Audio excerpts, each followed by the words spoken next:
Welcome to the Joy Lab podcast, where we help you uncover and foster your most joyful self. Your hosts, Dr. Henry Emmons and Dr. Aimee Prasek, bring you the ideal mix of soulful and scientifically sound tools to spark your joy, even when it feels dark. When you're ready to experiment with more joy, combine this podcast with the full Joy Lab program over at joylab.coach. Welcome to Joy Lab. So I'm Aimee, here to introduce actually a replay of an older episode. We wanted to pop in this one on this concept of sympathetic joy. It's what we usually focus during this time of year in Joy Lab, and it's also something that Henry will touch on in the next lesson. This is one of those fast-acting practices. Much like gratitude, it's something you can turn to for a really quick mood boost. It's powerful. So enjoy this episode.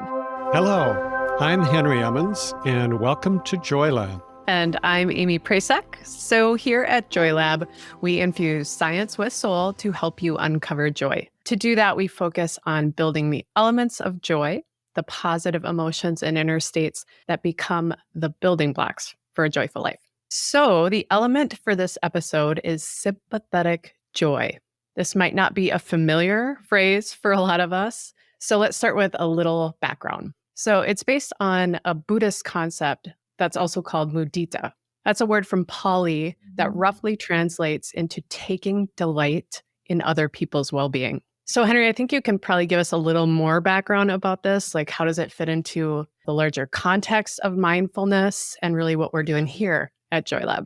Oh, sure. I'd love to do that. So it actually has a very high place in Buddhist psychology, maybe because sympathetic joy is seen as being such a direct path to one's own happiness, which is a little bit ironic because it's really about learning to be happy for others. Anyway, it is known as one of the four divine abodes, which are sometimes called the four immeasurables or the boundless qualities of the mind. So I think you can see from these terms what an elevated concept this is. So just FYI, the other three divine abodes are loving kindness, compassion, and equanimity.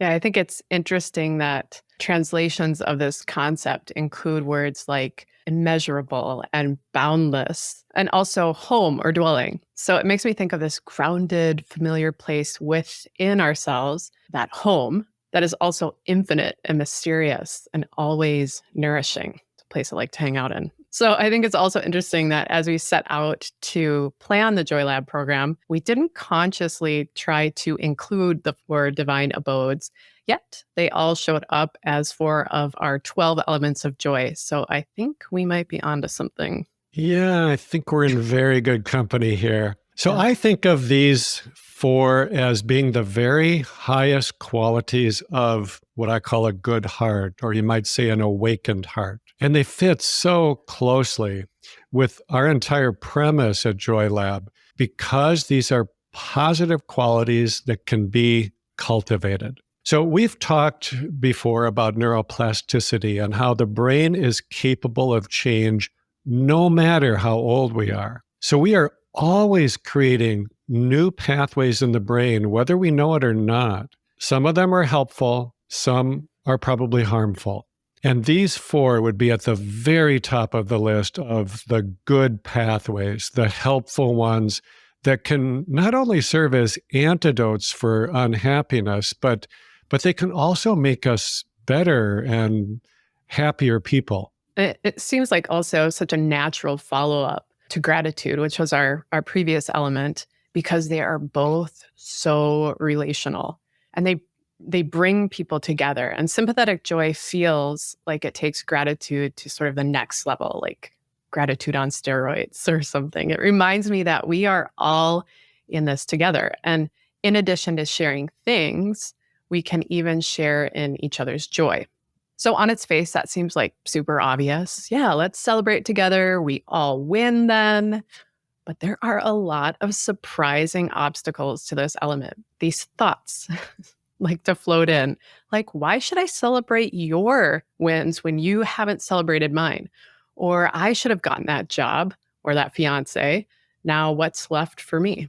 Yes, I agree. We'll get into what makes this so hard a little bit later, but let's first say a little bit more about what makes this so good. I often think that the single greatest obstacle to joy is the belief, which we pretty much all buy into, that we are separate, isolated beings. But if you really buy into sympathetic joy, it shatters that belief by saying, no, we are not so separate from one another. In fact, we are so intimately connected that your suffering is my suffering, and your joy is my joy. Or, as it says in 1 Corinthians, if one part suffers, every part suffers with it. If one part is honored, every part rejoices with it.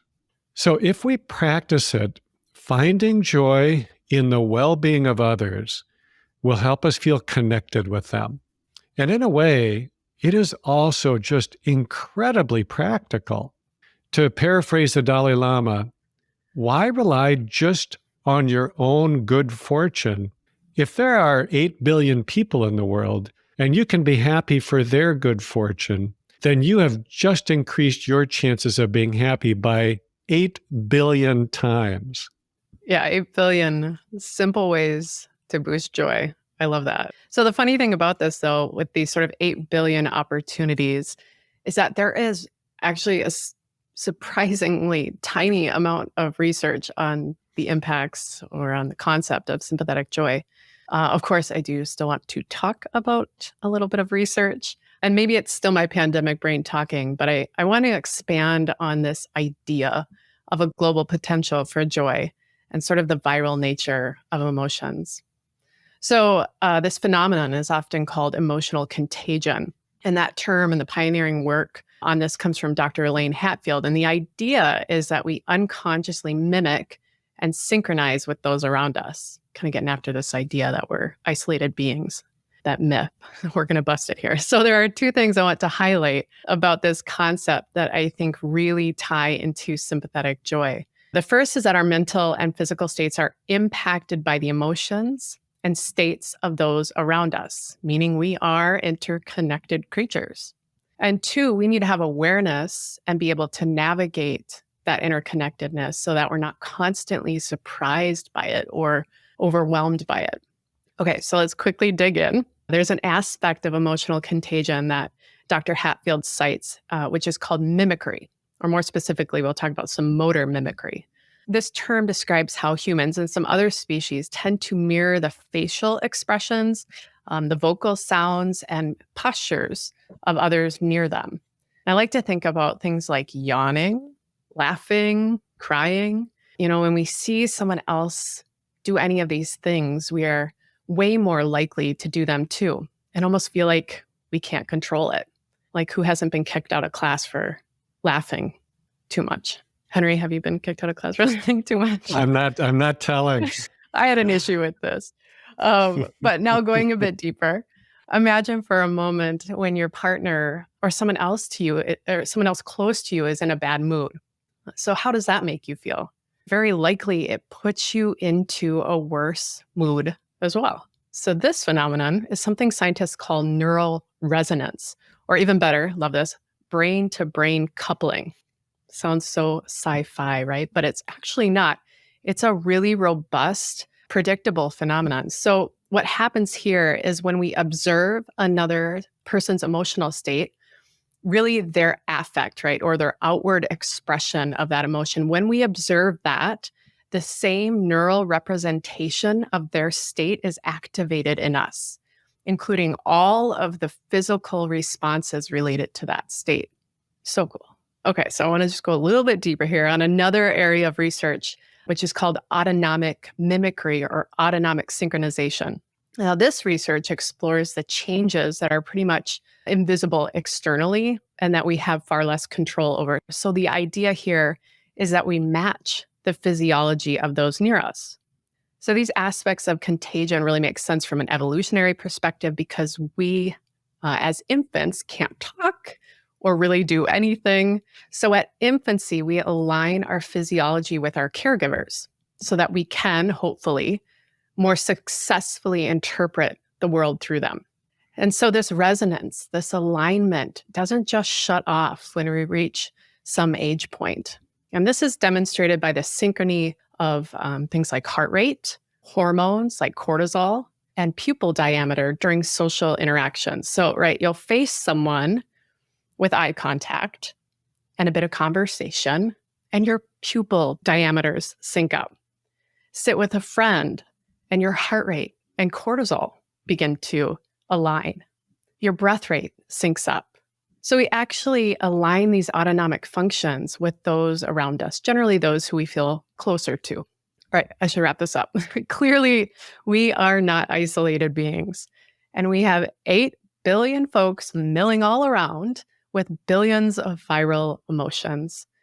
So acknowledging this, we need to have continued awareness and strategies to take that on daily, because this alignment isn't just toward the positive. In fact, a lot of research on emotional contagion finds that the emotions that we might call more negative seem to be more contagious. But that's why we practice our elements of joy, I think, and why sympathetic joy might be a particularly effective tool to not only buffer those incoming emotions, but to put something positive out into the world that spreads, because it spreads. It will spread. All right, so we've talked about all these things, these good reasons to practice sympathetic joy, the research behind it. It's probably time we dig into why it's not so easy. Henry, Thanks, you can talk Aimee. about that. Yes, I'll try to take a crack at that. You know, that whole concept of emotional contagion, I just think is so powerful and so apparent when we look at, how things flow through our world these days. Well, as we said earlier, this idea of finding joy in other people's success or good fortune isn't actually so easy to do. Now, sometimes it probably is easy. Like for me, when my sons were little and they just delighted in toddling around the house, it's pretty hard not to take joy in that. Or when they got older and they fell in love and they were so happy, again, who can't be joyful for that? Or like when I've just received some really great news, I don't want to keep it to myself. I want to call someone and share it with them. Somebody who I know is going to share my joy, which will make me feel even happier. But let's be honest, it's a little different when somebody else appears to be having the kind of success that we want, but we're not having. Or when you go on social media and it looks like everybody is having so much fun and they look so happy, but you're just not feeling it. And we hear a lot these days, at least in the mental health world, about how that very thing appears to be fueling a rise in stress and depression, particularly among young people and children. It's almost as if we're caught in the opposite of sympathetic joy, where we are seeing somebody else being happy or successful, and then it actually makes us feel worse. Right. Yeah, take some time on social media for a taste of that. I can't remember who said it as it relates to like scrolling on social media, but we feel our feed. There's that emotional contagion, right? And rarely does it make us feel more joyful, at least on social media. So, but before social media, there was advertising or even watching people in films or TV who are good at acting happy. So it's not a new problem, right? Even among career meditators or practitioners like monks, sympathetic joy has traditionally been considered the hardest of these higher qualities to practice. It's funny though, when I think about how hard it is. When my 3-year-old and I are playing, like jumping over cracks in our driveway or something, she just lights up with glee when I successfully jump over a crack. She's experiencing total joy with my success. And when I see her, that excitement, then I get more excited. I'm like, yeah, I just jumped over that crack. So we just continue to sort of amplify that joy together. But, as we sort of go along with life. And after many years of adulting, it just doesn't feel so natural. So I think we can look more at why this is hard from two perspectives: cognitive science and spiritual teaching. So Henry, why don't you start us off by looking at those cognitive roadblocks? Sure. So there are two well-known errors or cognitive distortions that come into play here. And in this instance, they're referred to as fallacies. So the first is the fallacy of fairness, and the second is the fallacy of scarcity. Now, it's interesting that both of these distortions are built on the error that we mentioned earlier, which I think is possibly the biggest fallacy of all. This belief that we are fundamentally separate from one another.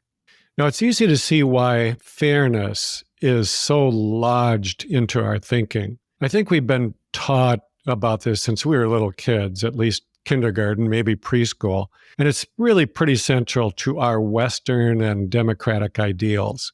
But the mind loves to take these universal ideas and give them just a little twist. Like, hey, why didn't I get what they have? I deserve that promotion more than he did. Or I work so hard at taking care of myself. Why did I still get sick? It's not fair. So the evil twin, so to speak, to fairness is scarcity, the belief that the good stuff that we all want is limited. So if somebody else gets it, there's not enough left for me. In a world of scarcity, there just have to be winners and losers. And while it might be okay if somebody close to me wins, I might not be so happy when it's somebody I don't know, or even worse, somebody that I really don't like.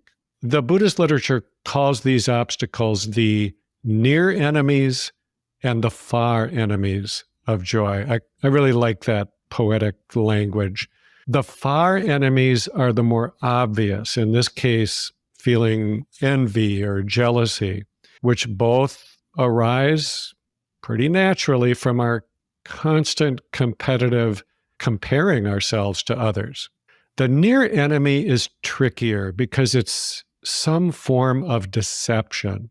And it can really be subtle because we're pretending to be something that we're not, and we don't even realize it, usually.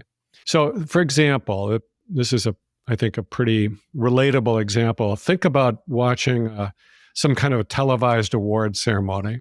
And, the cameras love to scan the row of people who just did not get the award. And sometimes you can see the strain on their faces as they try really hard to look happy for the winner.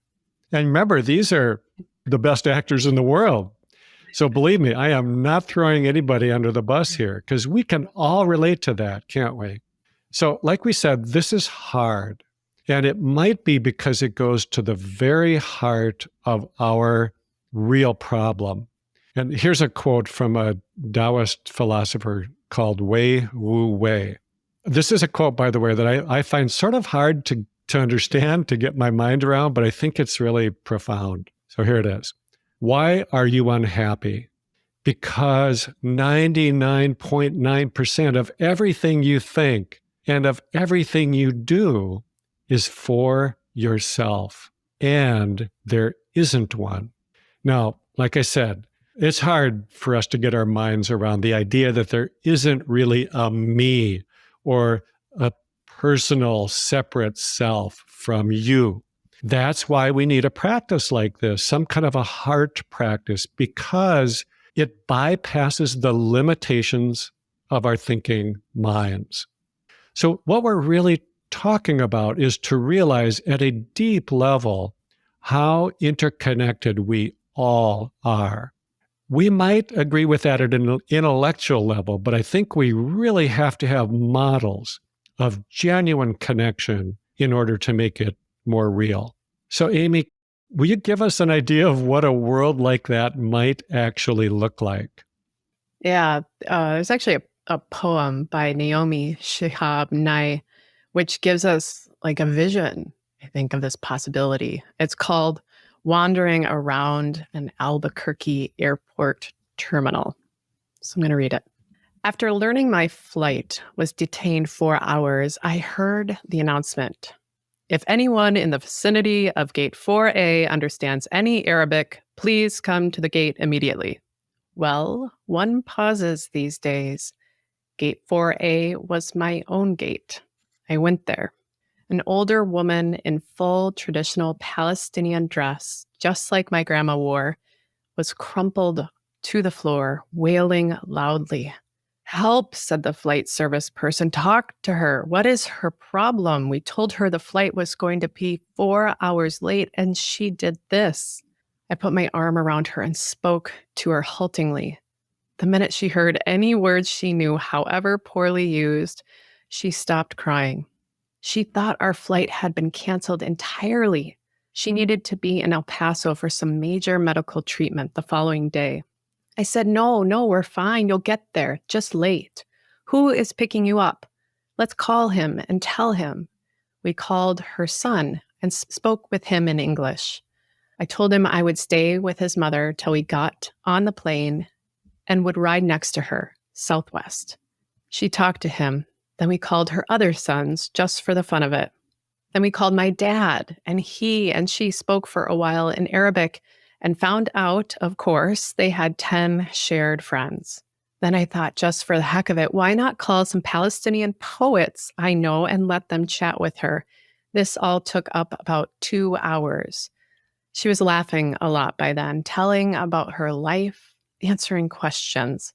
She had pulled a sack of homemade mamul cookies, little powdered sugar crumbly mounds stuffed with dates and nuts, out of her bag, and was offering them to all the women at the gate. To my amazement, not a single woman declined one. It was like a sacrament. The traveler from Argentina, the traveler from California, the lovely woman from Laredo, we were all covered with the same powdered sugar and smiling. There is no better cookie. And then the airline broke out free apple juice from huge coolers, and 2 little girls from our flight ran around serving it. They were covered with powdered sugar too.